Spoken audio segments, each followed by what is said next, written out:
요한계시록 17장 1절부터 6절에 있는 말씀 찾으셨으면 제가 봉독해 드리겠습니다.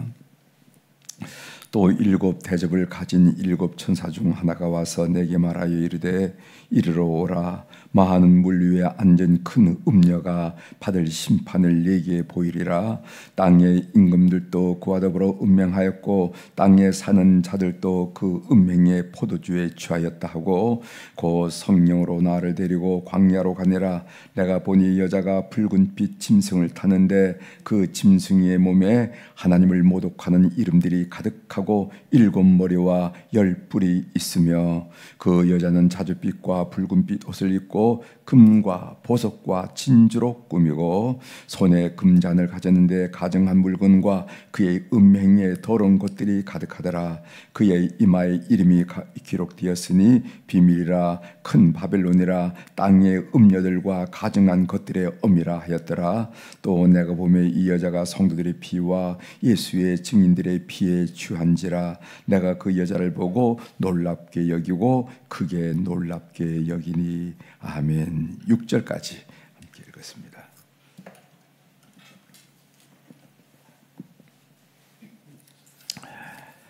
오늘 우리가 읽은 말씀을 중심으로 주제를 건강한 사회를 위한 거룩한 방패자가 되자, 이런 주제로 같이 좀 말씀을 좀 나눌까 합니다.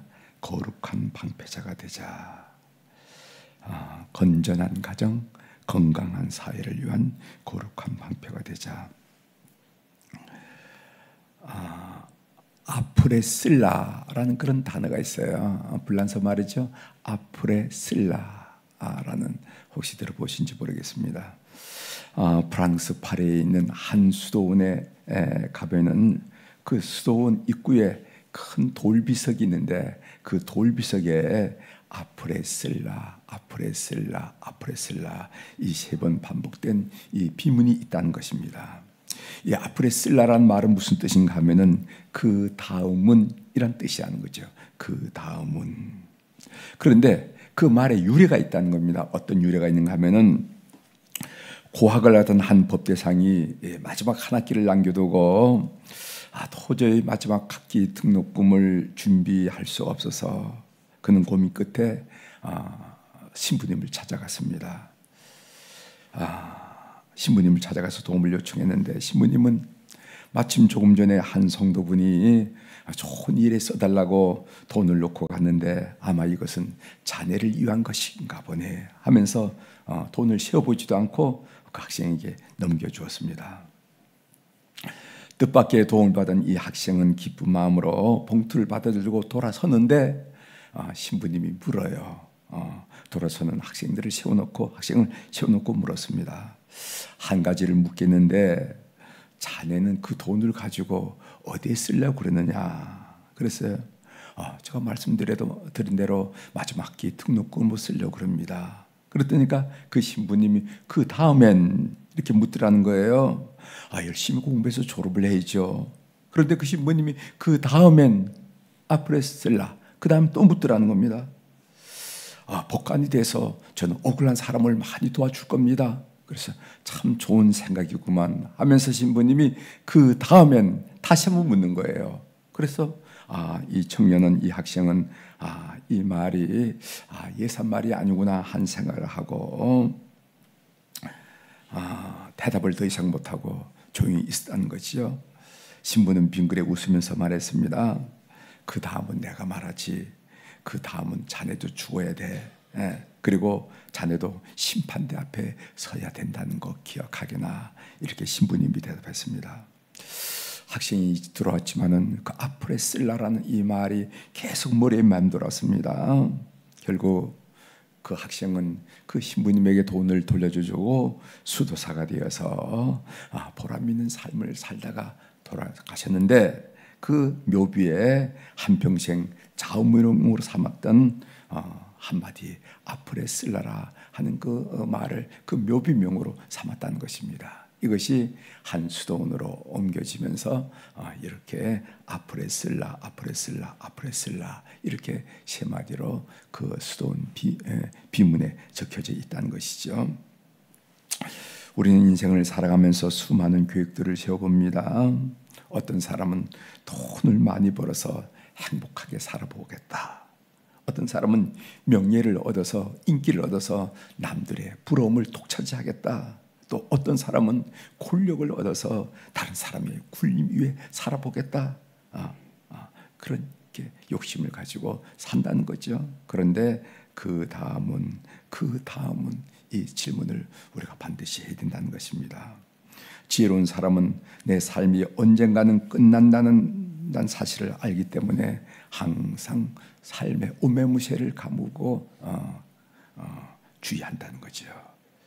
우리가 신앙생활을 하면서 영혼과 삶이 무기력해진 이유가 뭔가? 우리 속에 종말 의식이 없기 때문에 내가 오늘 끝난다, 내가 오늘 죽을 수도 있다 하는 이런 종말론적 삶, 종말 의식이 있으면 정신이 번쩍 들이죠. 앉은 자리에서 벌떡 일어나게 되죠. 생각을 가다듬게 되죠. 그런데 그런 의식이 없이 살게 되면, 그 다음이란 의식이 없이 살게 되면 우리의 삶이 무기력해지고 방향을 잡지 못하고 방황하게 된다 하는 것이죠. 아프레슬라, 한번 기억하시고 그런 불란서 단어를 한번 기억해 보시길 바랍니다. 오늘 본문 내용, 우리가 이제 계시록 17장에 들어왔는데, 계시록 17장 1절부터 19장 21절은 바벨론과 짐승에 대한 심판이 쭉 다루어집니다.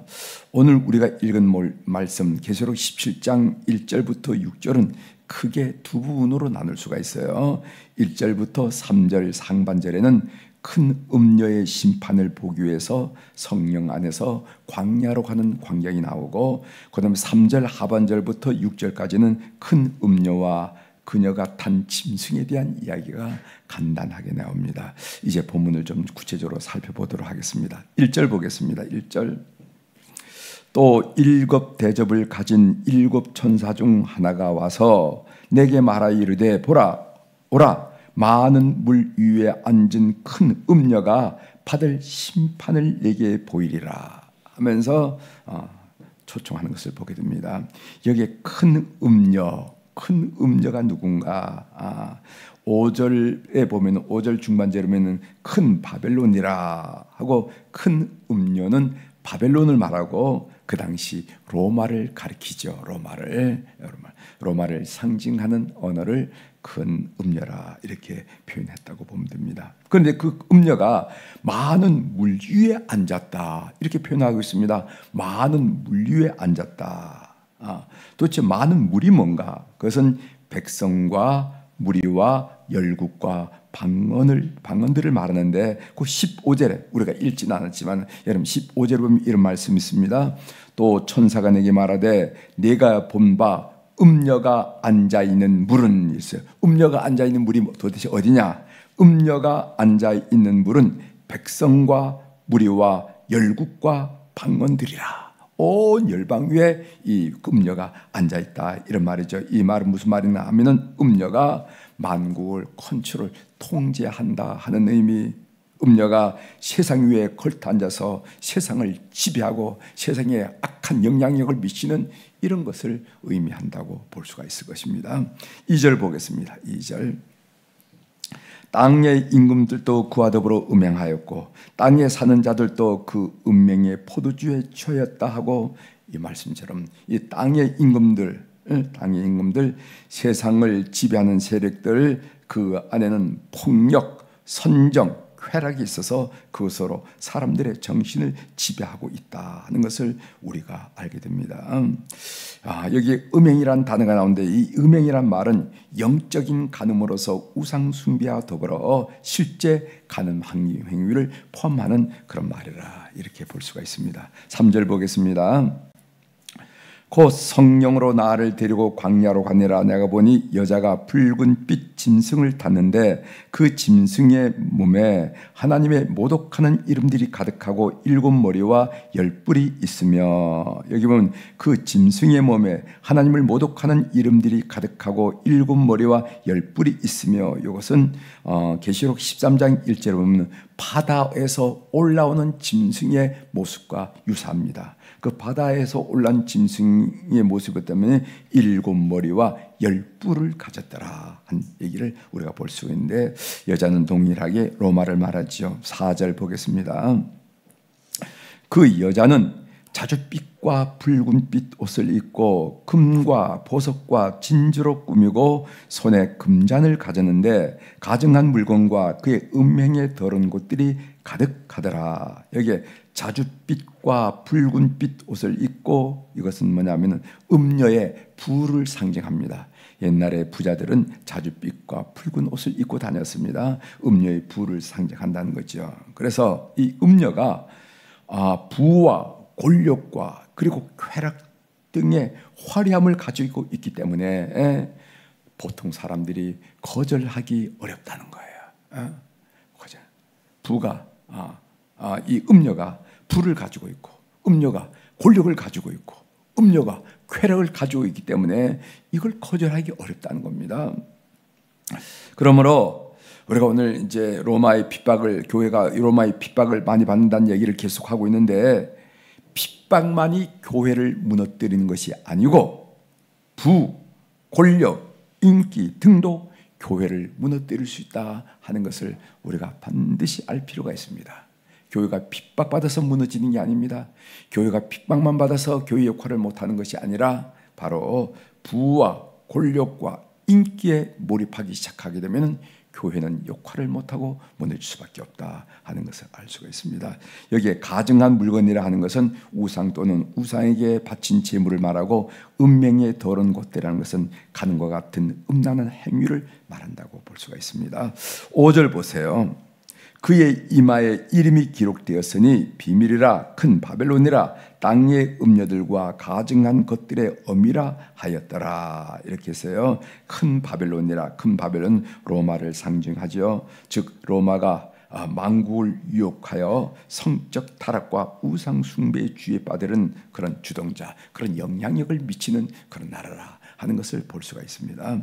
이마에 이름이 기록되었다. 이마에 적힌 이름이라는 것은 그 존재의 실상을 상징합니다. 그가 누구의 소유인지를 아는 것이 그 이마의 이름이에요. 그래서 우리가 요한계시록을 배우면서 늘 얘기하는 거죠. 우리 세상에 있는 사람들은 얼굴도 다르고 성도 다 다르지만, 인종도 다 다르지만, 피부색은 다르지만 두 부류로 나눌 수 있다. 하나님에 속한 사람 또는 사탄에 속한 사람일 뿐이다. 무슨 중간이라든가 왔다 갔다 한 사람이 아니라는 것이죠. 로마의 장녀들은요, 이마에 주인의 이름을 쓴 띠를 띠고 있었다는 거예요. 이마에 띠를 띠고 있는데 그 띠 안에는 뭐가 있냐면 이 여인을 소유하고 있는 주인이 누군가 하는 것처럼, 우리가 영적으로 보면은 우리에게는 다 우리 이마에 이름이 있는데 하나님의 소유인지 사탄의 소유인지 짐승의 소유인지 알 수 있다 하는 것을 알게 됩니다. 그 다음에 6절, 또 내가 보매 이 여자가 성도들의 피와 예수의 증인의 피에 취한지라 내가 그 여자를 보고 놀랍게 여기고 놀랍게 여기니, 이런 얘기가 있습니다. 음녀 로마가 성도들의 피에 취한 모습은 요한 당시 독자들에게는 네로 치하에서 많은 그리스도인들이 순교당한 사건을 기억하게 될 것입니다. 오늘 사도 요한의 이 6절에 같은 이 말, 피에 취했다 하면서 이런 말이 나올 때 아마 초대교회 성도들은 네로의 박해를 받으면서 많은 성도들이 순교를 당한 것들을 기억하게 되리라 하는 얘기죠. 제가 오늘 하나님의 음성 듣기로 한 말씀 드리고 마치려고 하는데, 이 짧은 본문, 오늘 우리가 읽은 것이 1절부터 6절밖에 되지 않지 않습니까? 짧은 본문에 음란한 행위에 대한 표현이 많이 나와요. 제가 찾아보면요, 큰 음녀란 단어가 나옵니다.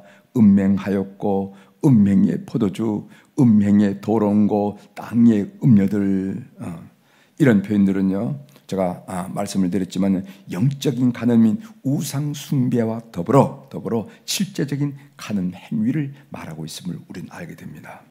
제가 여러분들에게 한번 물어보겠습니다. 한국, 미국 등 복음환율이 비교적 높은 나라가 성적으로 타락할까요? 성적으로 깨끗할까요? 아니면은 성에 대한 노출을 극도로 자제하는 히잡 같은 거, 극도로 자제하는 이슬람 국가가 성적으로 깨끗할까요? 전자, 후자? 후자. 예. 이슬람 국가가 성적으로 깨끗합니다. 그래서 우리가 복음을 전하면은요, 너희들이나 잘해. 이런 얘기를 해요. 복음화율이 높은 한국이나 뭐 20%, 15%, 뭐 소위 소국 국가들이 오히려 성적으로 타락한 부분이 많이 있다는 거예요. 실제로 복음화율이 높은 서구 국가의 국민들이 문란한 성적인 문화, 그리고 폭력적인 문화, 쾌락적인 문화에 더 많이 노출되어 있다는 것을 우리가 부인할 수 없다는 것입니다. 이런 문화는 사탄의 문화이고 음녀가 사람을 유혹하는 실제적인 방법이라는 거예요. 우리가 이런 문화의 소비자가 될 때 이런 문화는 창고를 하게 됩니다. 제가 강원도 사람인데 강원도에 양양이라는 것이 있어요. 양양의 해변이 참 좋습니다. 낙산 해변이 제가 그 강원도에 여러 다녀보지만 제가 있을 때는 가장 좋은 해변이었어요. 모래사장도 넓고 옆에는 화조대도 있고 참 낙산사도 있고 뭐 그래서 그 전체 풍광이 참 좋은 그래서 인상이 좋았는데 요즘은 양양 갔다 오면 너도 양양 갔다 와서 할 정도로 타락의 온상으로 여겨지고 있어요. 지금 그렇게 돼 있단 말이죠. 우리가 그런 문화의 소비자가 될 때 그런 문화는 창고를 하게 됩니다. 그리스도인들은 이런 문화를 거부하고 근절하도록 애를 써야 돼요. 지난번에 차별금지법 제적 반대 집회에 우리 한국 그리스도인들이 110만 명이 모였다는 이 모임의 주제가 뭐냐면은 건강한 사회를 위한 거룩한 방패제가 되지 않을까? 방패제가. 여러분, 이런 타락한 문화, 이 음란한 문화가 파도처럼 밀려오는데, 우리 사회에 밀려오는데, 그래서 그 문화에 우리의 젊은이들이 녹아나고 있고, 거기에 질식하고 있는데, 이런 문화를 위해서 거룩한 방패자가 되자. 이거 누가 그렇지 않은 말이지, 누가? 자본이 그렇게 못합니다. 자본주의가 그렇게 못합니다. 우리가 제가 양양 이야기 했잖아요. 돈이 되기 때문에 왕 밀려오는 거예요. 그래서 이런 거룩한 방패자가 되는 일에 크리스천들이 나서야 된다. 제일 먼저 우리 크리스천조차도 이런 문화의 소비자가 되면 안 돼. 소비자가. 그것이 여러분들이 인터넷에 있는 것이든지 어느 무슨 지역에 있는 것이든지 이 소비자가 되면 될수록 그 문화가 늘어나게 되는 겁니다. 그때 여러분 스스로가 경건하고 그런 이 문화를 방패하는 거룩한 방패가 되지 않으면은 이게 바로 지옥의 지옥 그리고 또 말세의 증상이라는 겁니다. 증상이라. 우리 사회에 얼마나 지금 어려움이 있어요. 젊은이들이. 난 우리는 마약이란 얘기는 우리 한국은 마약 청정 국가인 줄 알았어요. 근데 그렇지 않다는 거 아닙니까? 이런 점에서 오늘 이런 단어들 여기에 이 계시록에 쏟아진 이 단어들이 그냥 귀뚱으로 넘길 단어들이 아니더라고요. 이게 바로 우리 얘기를 하고 있구나 하는 생각을 하면서 여러분들에게 하나님의 음성 듣기로 전했습니다. 오늘 여러분들도 건강한 사회를 위해서 거룩한 방패가 될 것을 결심하는 여러분이 되시길 바라고 여러분 가정 속에서 여러분 자녀들이 바로 이런 문화의 소비자가 되지 않을 때 이런 문화는 우리에서부터 멀어진다 하는 것을 다시 한번 말씀드리고 말씀을 마칩니다. 기도하겠습니다.